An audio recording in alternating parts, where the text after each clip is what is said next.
From her early days on Gossip Girls to her recent roles in It Ends With Us and Deadpool and Wolverine, Blake Lively has long been admired for her looks. But as time has passed, many have wondered if her evolving look is purely natural. Today, we'll explore her journey, examining whether these changes are a result of natural aging, makeup techniques, or perhaps even plastic surgery. All estimated costs are revealed later on, so make sure to stick around till the end of this video. In 2006, at the age of 19, what we see here is a natural hairline asymmetry. So Blake's right side is higher than her left. And this is actually the case for about 90% of people. It seems like just like people are right hand dominant, so too, the right side of the body tends to be the higher side or the bigger side, meaning that the bone itself tends to be a bit more expanded than on the left. Blake also has a widow's peak, which is that central portion of the hairline that dips a little bit lower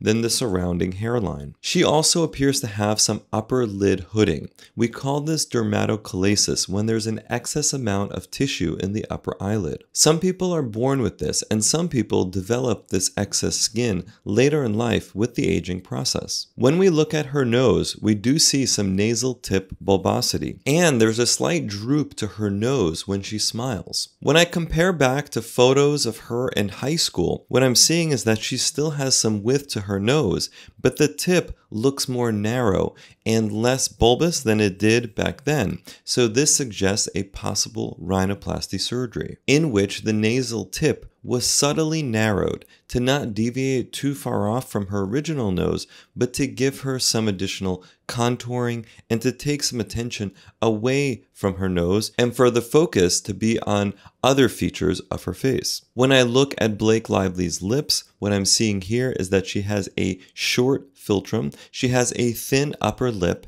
and she has some gum show when she smiles. She also has a strong chin, and as we've seen in many of these videos, this is common in Hollywood for both women and men. In 2007, at the age of 20, what I'm seeing here is a youthful transition from her lower eyelid to her cheek. And over time, as we age, there's either a hollowing that develops, and that is often called a tear trough, or there are eye bags that form, and this is from pseudoherniation of the lower eyelid fat. She also has some prominence of the orbicularis oculi muscle. This can sometimes be confused with the tear trough deformity, but in reality, this is just some prominence of the muscle, not the appearance of a classic tear trough. In 2008, at the age of 21, we see some signs of early forehead wrinkles. And remember, there are pros and cons to starting Botox early. One potential advantage is that you can prevent deeper lines from forming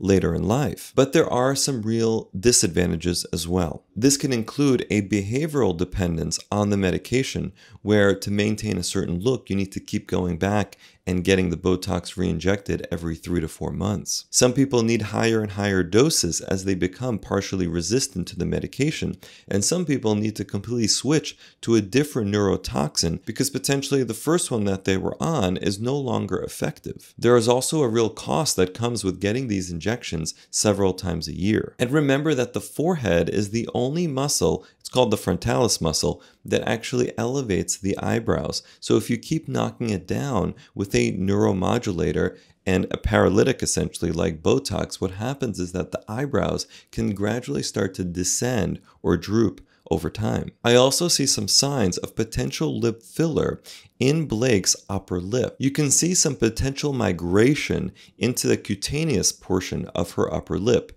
So that's the area just above the vermilion border. Oftentimes with lip filler, people are injecting into the vermilion border, and that tends to create some migration or some spillover into the cutaneous portion of the lip.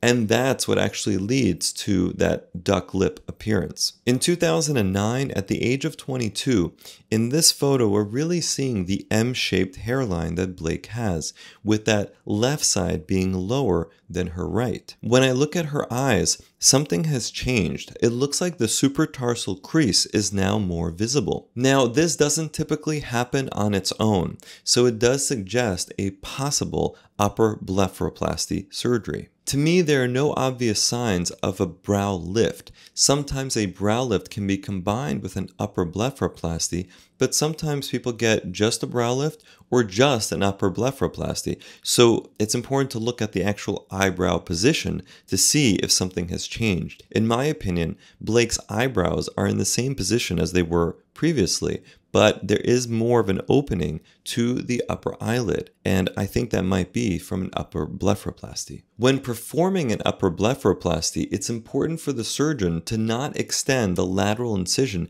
beyond the lateral orbital rim, because that healing tends to be worse and that scar can be more visible. Also, when performing an upper blepharoplasty and working more centrally, it's important to avoid a webbed scar, which that area is susceptible to. In 2010, at the age of 23, I see no change. In 2011, at the age of 24, I also see no change. In 2012, at the age of 25, when we look at Blake on repose, which is when she just parts her lips like this, what we're seeing is at least 4 of the upper teeth. Now, as you guys may know, some people have no upper tooth show when they just part their lips, and other people show some teeth, and other people might show just the central incisors, which is just 2 teeth, yet other folks have at least 4 teeth that are visible, like in Blake's case. And this creates a more youthful, potentially a more sensual appearance as well. And that is why lip lift surgery is quite popular, because it's really the only procedure out there, other than maybe some cosmetic dental work, that can expose the upper teeth more when you just part your lips. Blake also has a strong philtral definition. And as we've talked about in other videos, it's very difficult to recreate this with any type of procedure, including fillers. So this is something more that some people are just born with, and others have a flatter configuration to their philtral area. In 2013, at the age of 26, I'm seeing some signs of nasal tip bossae on the left. These are knob-like protuberances of the lower lateral cartilages. These can arise soon after a rhinoplasty, or they can arise later on, like years later. Usually when it occurs years later, it's because of some scarring and scar contracture that leads to these different types of prominences on the tip of the nose. Because think about it, as you're doing a rhinoplasty, you're having to sculpt those cartilages. Sometimes that means suturing them up and creating some folds. Other times you're actually cutting through part of those cartilages, and sometimes that can create these protuberances. And in Blake's case, as I look back at some of the older photos, I'm seeing that those bossae were there soon after her potential rhinoplasty. And I wanted to point out here that sometimes people mistake a revision rhinoplasty for just changes that have occurred long after a single primary rhinoplasty. Those are 2 different things.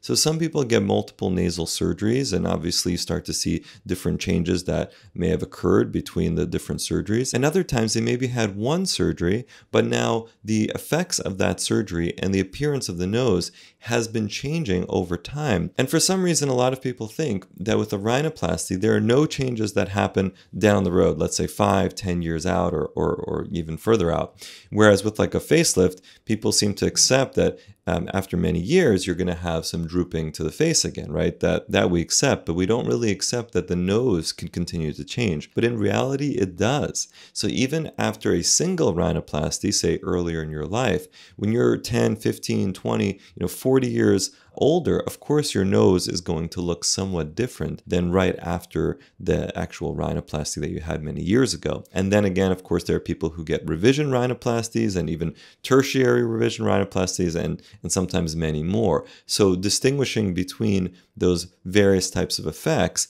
is sometimes difficult, but an interesting exercise nonetheless. So now in 2014, at the age of 27, I am seeing some signs of a potential revision rhinoplasty. The tip of her nose appears smaller, and it appears that she has a more pronounced supratip break. That's that area right over the tip of the nose that appears to indent a little bit and then come back up into the bridge of her nose. And also the bridge of the nose appears more narrow. That to me suggests that she underwent a potential second rhinoplasty to further reduce the size of the tip of the nose and narrow the nose overall. And you can see how different her nose looks now on the 3/4 view compared to prior. In 2015, at the age of 28, I'm seeing some signs of the start of Botox treatments to the common areas, the forehead, the glabella, crow's feet. Starting neuromodulator treatment in our late 20s is fairly common these days, and we can argue all day whether or not someone needs it, but that is a fairly common time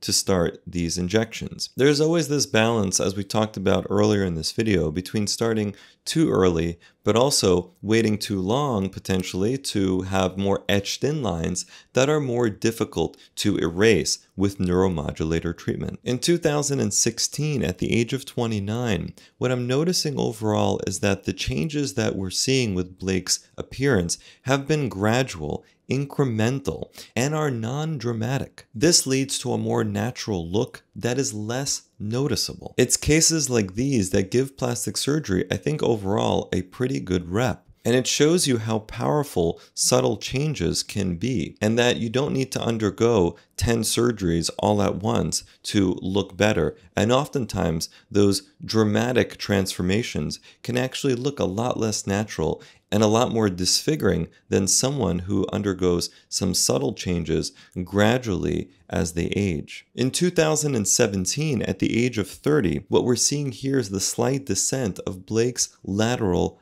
eyebrows. Now that she's in her 30s, this is a very common thing that happens. There's a weakening of the lateral portion of our face that occurs lateral to the temporal crest. There's less support in this region, and that leads to the area starting to droop. And even though 30 is still young, that is a common time when we start to really appreciate the aging process. And really, many people in their mid to late 20s start to notice that there are some signs of slow facial descent. In 2018, at the age of 31, I see no change. In 2019, at the age of 32, you can see how beautiful Blake's skin is, and this really makes a big difference in her overall appearance. There's almost this glowing shine that she has, and that stems from good skincare and also sometimes procedures such as laser resurfacing or microneedling, or sometimes even with PRP treatments,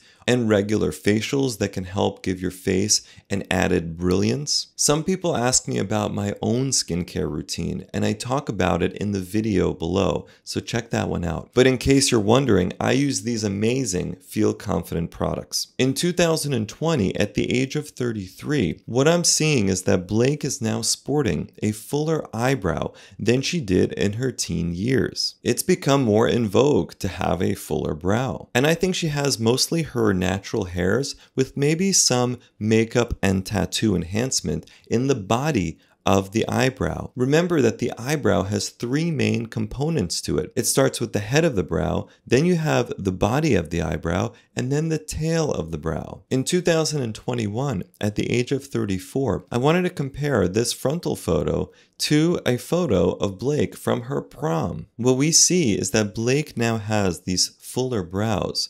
Her eyes also appear to be more open, and this could be from the upper blepharoplasty that she had. Also, her nose is thinner, and this brings attention more to her eyes, plus the thicker eyebrows also helps focus our attention on that eye area. And Blake has a fuller upper lip, and this brings some additional facial harmony and balance, and also it helps reduce the appearance of her gum show. She has what looks like some slight forehead Botox, but it's not too strong or harsh. These small changes really add up, as you see in this photo comparison. In 2022, at the age of 35, I see no change. And in 2023, at the age of 36, I also see no change. In 2024, at the age of 37, what this frontal image of Blake reminds us of is that we all have facial asymmetry, and in Blake's case, the right side tends to be a bit higher than her left. You can see that she has more right frontotemporal recession than the left-hand side. You can also see that her right eyebrow is higher than the left, and her right eye sits at a higher level compared to the left side. Asymmetry within limits is normal, and it should be something that we embrace rather than frown upon. And the total cost of these potential facial cosmetic procedures is $125,000. Do you agree with this analysis, or do you have a different take on how Blake Lively has been able to achieve these great looks? Comment below and let me know which celebrity I should cover next.